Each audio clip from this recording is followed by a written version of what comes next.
What's up guys, OmniDive here with another video, and before I start I'd like to apologize about not posting any videos very recently. It's just that school is really catching up and I'm having a lot of trouble getting all my work done, school stuff, extracurriculars, and running this and dumpster diving. So I don't always get time to dumpster dive and I'm really sorry for that.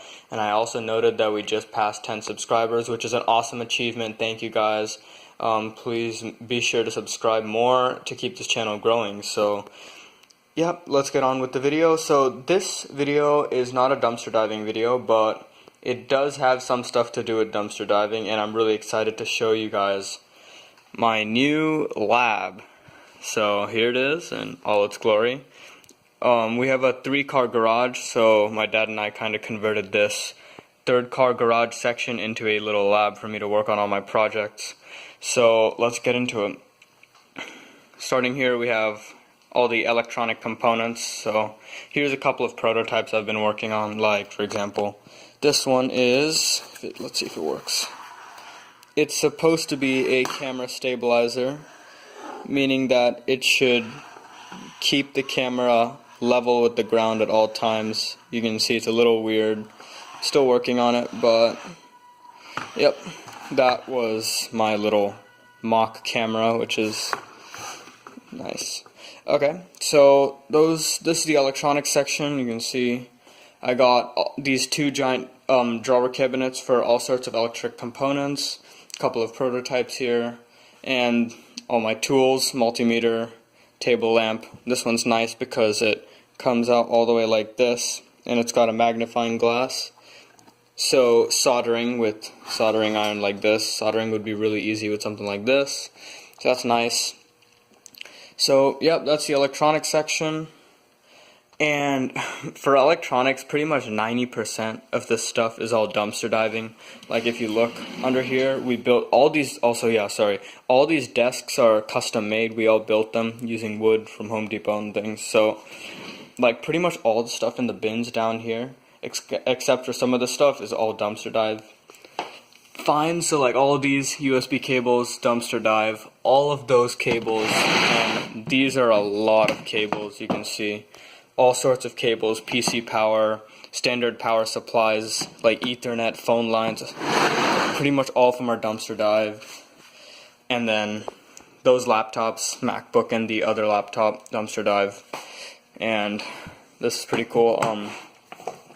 This is the bin where I have all of my old circuit boards, dumpster dive, or I just took it apart from an old laptop or computer. So that's some pretty cool stuff in there.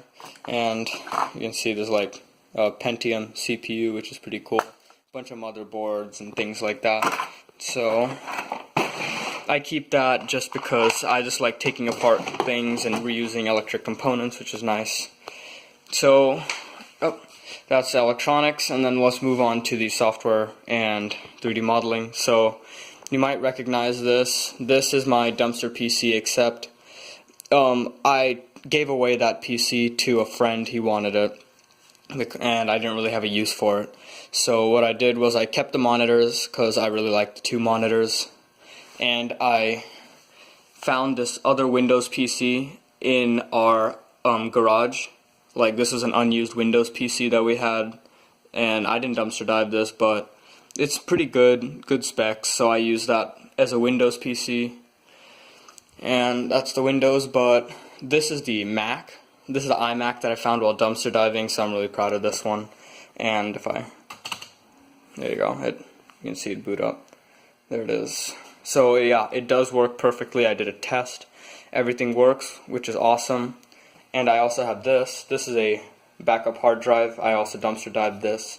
It is, I think, 500 gigs, so I can just back up all the data from all my computers to that, which is nice. Then let's move on to the 3D printing section. This is my trusty 3D printer. I really love this thing. I got this for free, actually, because I won an award at a science fair, and I decided to use that money for the 3D printer, so yep, free 3D printer, and this is just a monitor hooked up to the laptop. The laptop has software to send like 3D models to the printer itself, so yep. And then this is another screen. Let's move that. I just have hooked up some small things like here, this is a Chrome bit that we bought. So a Chrome bit's basically a really tiny desktop Chrome computer, I guess. And then this is a Raspberry Pi. So a Raspberry Pi is also a really tiny credit card sized computer. So that's just for testing like apps and software and things like that. And that concludes the main part of this whole lab setup. And also I do have we had an old Bose surround sound lying around, so we have one speaker here, one there, and one all the way here, meaning that I have a surround sound set up in this room.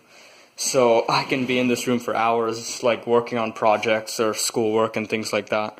So anyway, that concludes this mini tour of my lab. I hope I can upload some videos in the future soon. So signing off now. I'll see you guys next time.